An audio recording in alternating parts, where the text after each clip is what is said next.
So the question is, what is the best handgun of all time? And at first I watched the Yankee Marshal talk about the Glock, and I agreed with a lot of what he said and thought, well, you know, I could go with the Glock.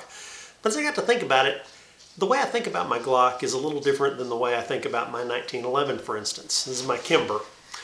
And I've said for years that if I ever was chasing someone through the woods and I fell and my Kimber fell in the mud, I would stop chasing them and proceed to clean my Kimber and cry tears on it and clean it all out and all that.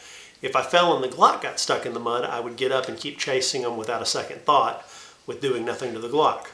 So the difference is, I think of a Glock simply as a tool, and I think of a Kimber as a handgun and a work of art. I think much more highly of these weapons than I do Glocks. And part of that is because they are a thing of beauty. You can make them to where they look extremely nice and can change the parts on them to make them look extremely good. I have one of my other ones, my 3-inch model Kimber here. The 1911 also has been in production for 112 years, so that's a long time for a handgun to be in production and still be extremely popular. People still love and use these guns on a regular basis. Now, is it the best go-to-war gun if I was going to be deployed to, let's say, Afghanistan or something? No, it wouldn't be. I would go with a Glock, a SIG, an M&P, Smith & Wesson. You know, I would go with one of those other polymer, tough as nails, don't care if you get them lost or run over by a tank type guns. But even the 1911 is being produced now for the U.S.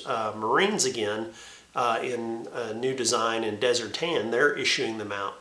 So what gun do I and you who watch this go out and use most of the time? Most of the time we go out to the range and want to fire a pistol at the shooting range. It's not for combat, it's not for work, it's not for a job. And when we go to our gun safes and pull out our favorite pistols, if we own multiple models, if you own a 1911, I bet you, like me, pull it out more than anything else.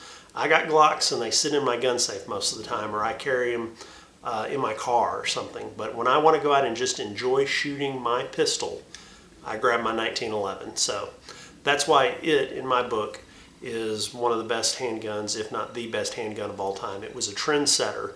It is the grandfather of all semi-automatic pistols, in my opinion. Its design influenced the rest that came 50 years after it that are currently the hottest things today. They're still making new models of this. They're still redesigning parts of it with modern technology. They're still trying to improve upon the tried and true here.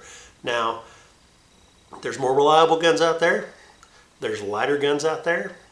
But as far as I'm concerned, there's no gun that shoots better for pure enjoyment than a good 1911.